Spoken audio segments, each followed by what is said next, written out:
એક સમય હતો જ્યારે ગુજરાત પોતાના રસ્તાઓને કારણે ઓળખાતું હતું। ગુજરાતમાં રહેનારો નાગરિક જ્યારે હાઈવે ઉપર પોતાના વાહનમાં નીકળે અને જ્યારે વાહન ઉછળવા લાગે ત્યારે ખબર પડતી કે હવે ગુજરાતની હદ સમાપ્ત થઈ ગઈ છે। પણ હવે એવું લાગે છે કે આ ગુજરાત હવે ખાડાઓથી ભરપૂર થયું છે। ગુજરાત હવે પહેલાંનું ગુજરાત રહ્યું નથી।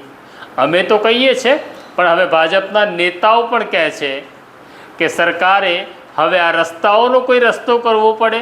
કોણ છે આ નેતા અને તેમણે શું કહ્યું, કેમ છે નારાજ આ ખાડાઓથી? આ પ્રજા અને આ નેતા તેની વિગતે વાત કરવી છે।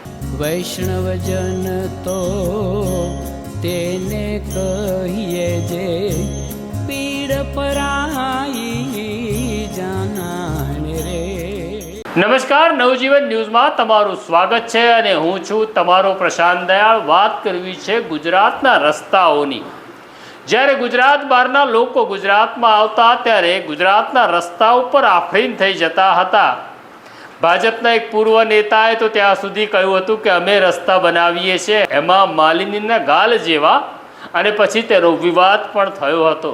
હા, એ વાસ્તવિકતા છે, આ સાચી વાત છે। કદાચ નવી પેઢીના લોકોને ખબર નહીં હોય કે ગુજરાતના રસ્તાઓ અરીસા જેવા સાફ હતા, અને જ્યારે તમે હાઈવે ઉપર નીકળો અને ગુજરાતની હદ સમાપ્ત થાય અને પછી તમને જે રસ્તાઓનો સામનો કરવો પડે ત્યારે તમે તોબા પોકારી જતા હતા।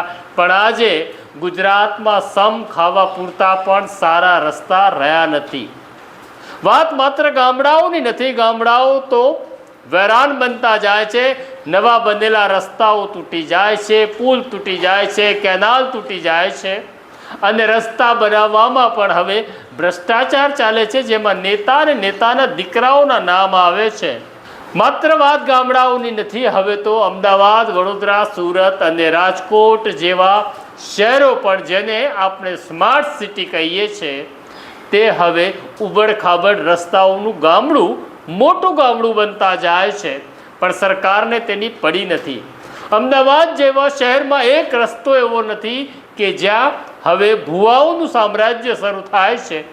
દરેક ઠેકાણે અમદાવાદ કોર્પોરેશનના બોર્ડ લાગ્યા છે કે રસ્તાનું કામ ચાલુ છે। ભાઈ, અમને ખબર પડતી નથી કે આખું વરસ તમે શું ઘાસ ખાતા હતા કે ચોમાસું આવે ત્યારે જ તમને કામ કરવાની તમે શરૂઆત કરો છો। સરકારમાં રહેલા અધિકારીઓ રાહ જોઈ બેઠા છે કે ક્યારે રસ્તો તૂટે, ક્યારે ભૂવો પડે, ક્યારે પુલ તૂટે, તો પછી અમારા પેટ ભરાય, એવી સ્થિતિ ગુજરાતની નિર્માણ થતી જાય છે। અમરેલી ભાજપના પૂર્વ પ્રમુખ ડૉક્ટર કાનાબાર, ભરત કાનાબાર સંવેદનશીલ નેતા છે, નરેન્દ્ર મોદી સાથે સીધો સંપર્ક ધરાવતા નેતા છે। તેમણે ટ્વીટ કરી પોતાની નારાજગી વ્યક્ત કરતા કહ્યું, તાજા બનાવેલા અનેક રસ્તાઓ એક વરસાદમાં તૂટી જાય છે, પણ આ રીતે તૂટી જતા રસ્તાઓ અટકાવવાનો કોઈ અસરકારક રસ્તો તંત્ર પાસે હાલ દેખાતો નથી।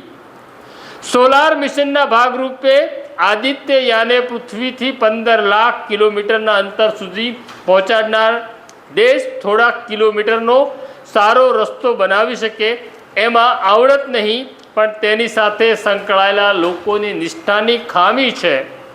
લોકશાહી છે, પણ લોકોની જાગૃતિ અને તાપ ઓછા પડે નહીં તો કોઈની મજાલ છે આવા નબળા બાંધકામ કરી શકે।